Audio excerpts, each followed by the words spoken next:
What's up mga ka-adventure? 1, 2, 3. What's up mga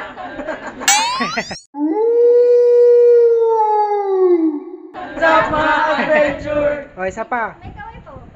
O, sige. 1, 2, 3. What's up mga adventure? Yun.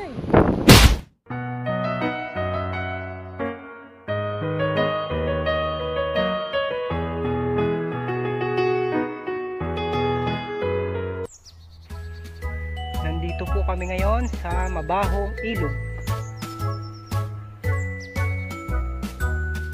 Ang tawag dito ng mga katutubo ay Mabahong Ilog. Mga ka-adventure, pupunta po uli kami katulad ng dati sa mga sitio. Kasama ko si Brad Darren, pero ako, diretso ako ng sitio Buswak, tapos sitio Saliding at saka sitio Hubkob. Dahil nandun yung kabayo na kukunin ko, yung magiging service natin sa pag-akit-akit ng bundok. Nayaw.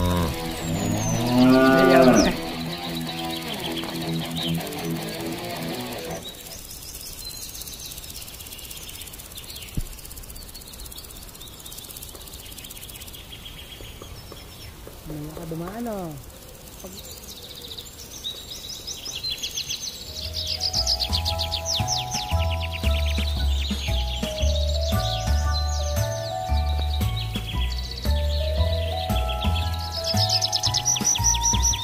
Ngayon pong buwan ng May ay mahirap nang umakyat ng bundok dahil nag-uumpisa ng umulan. Lumalambot na ang mga putik dahil nag-uumpisa ng mabasa ng putik ng tubig.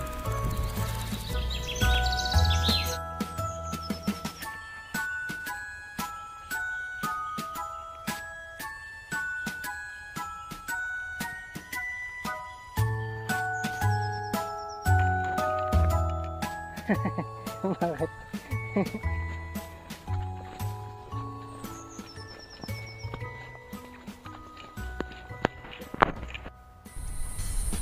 Dalawa nga pala ang daan. Baka malito yung kinano.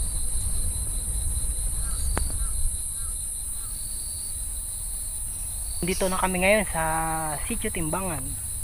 Kasama ko ang dalawang guwapo. Lingon nga, guwapo. Naya. At yun ang isang guwapo. Kung nakikita nyo yan, yun. Yung may makintab doon, sana ba yun? Sige, Yan. Brad, tuloy na kayo. Yung may kawayan na yun, tapos may makintab na bubong. Diyan yung Salidang. Diyan kami napunta. Brad, pagpatay pa yung TV, buhayin nyo na ha. Ha, brother? Yan, dalawang katutubo kasama namin. Pogi, dalawang pogi. A few minutes later.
Adjustable pala eh. Yun.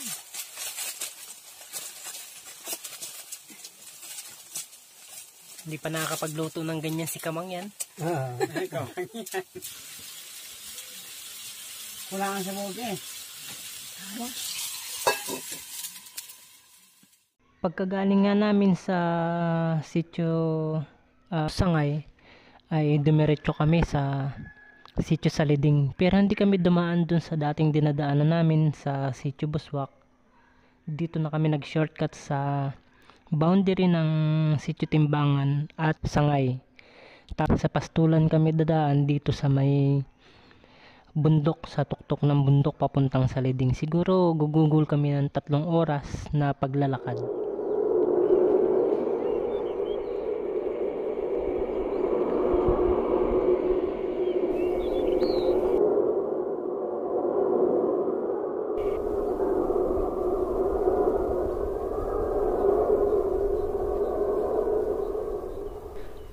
Pagkahatid nga po sa akin ni Brad Alvin at nung kanyang kasamang anak, ay nagpahinga lang siya ng konti, tapos bago maghapon ay umuwi na rin ng sitio Sangay. Ako naman ay dito na po ako natulog sa sitio Saliding, tapos sa kinaumagahan na po ako uuwi. Nakaiwas niya at babalik, ibig sabihin, pinakadis na dusa. Hanafaasa, buong buo, tapos ang sinungaling niya. Ba't ho na, oya. Oo. Usapan, dandi hanyos daw niyan. Yan yun. Ito ka kita. Ang pinag-uusapan po nila dito ay tungkol sa mag-asawang sapera. Duwaginan, oo. Matid lang ka sa plastic. Idudumog yan. Nagulis eh. Pagdino, duwaginan. Ito wag, ito ka na alib nga pag mga naisip. Hindi na makaluhan na. Kita'y Ngayon nga mga ka-adventure ay uuwi na ako ng San Jose. Pero dadaan muna ako ng Hubcob dahil nga sa kabayo na kukunin ko. Pero hindi na ako dadaan ng Timbangan. Ang daan ko na po ay bababa kami ng Sitio Abong, dahil dun daw yung pinakamalapit na shortcut. Kasama ko yung 2 katutubo.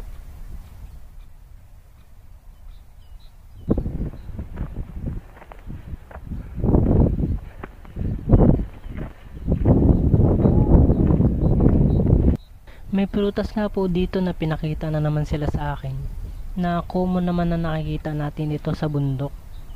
Ano siya, hindi natin akalain na ito ay nakakakain, dahil hindi naman natin kinakain pag nakikita natin sa mga bundok. Common ang lasa niya na matamis pagka maitim, tapos paasim naman ang paasim pagka medyo orange o kaya green.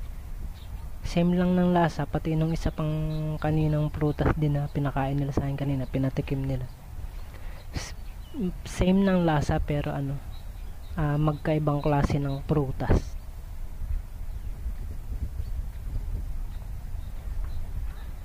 Dito nga pala yung ilog ng Banligan. Tapos pag lumakad ng konti, yung sitio Dagat-Dagata naman. Tapos itong taas na to ang Sitio Dulis. Tapos pagka lumakad ng konti, dito na yung Abong, dyan sa baba na yan. Tapos pagkaakyat naman ng bandaron, dun yung Dalalo.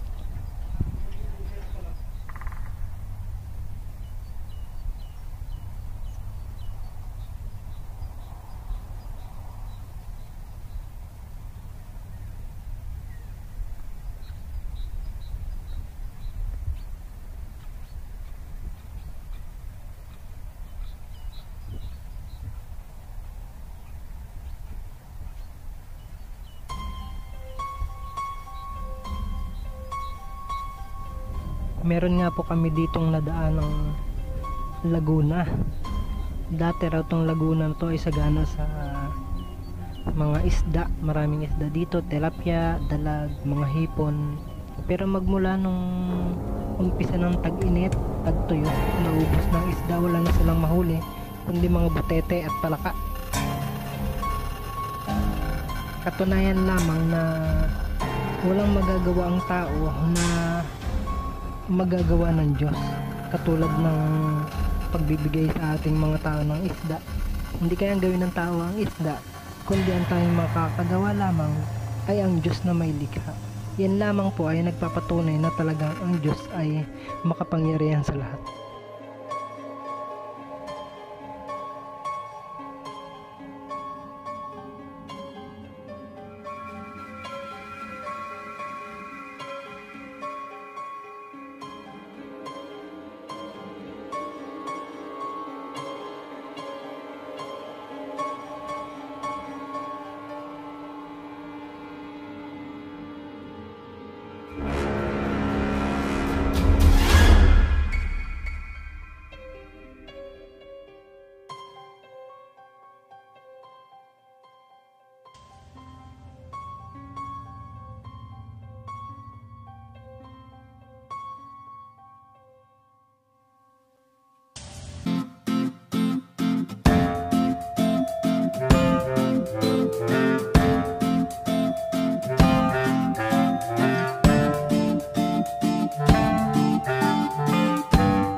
Tamang paghigop ng kape. Tapos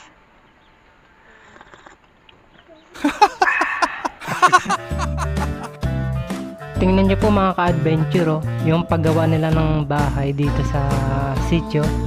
Native na native ang dating. Ang gamit nila mga kawayan na pinitpit.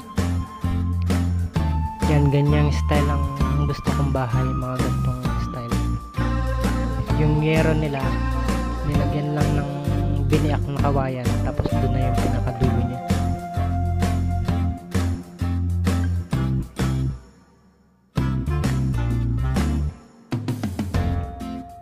Tapos yung bubong kawayan din na na pinutol-putol. Pwede rin palang maging bubong ang kawayan. Gantong ginawa nilang style, napakaganda. Tapos ang pinto ganyan, salasal. Magandang style ang pagkasawali niya. So ayun, hanggang dito na lang po ang aking mahabang video. Sana po ay nagustuhan nyo. Paalam na sa inyo. Babu!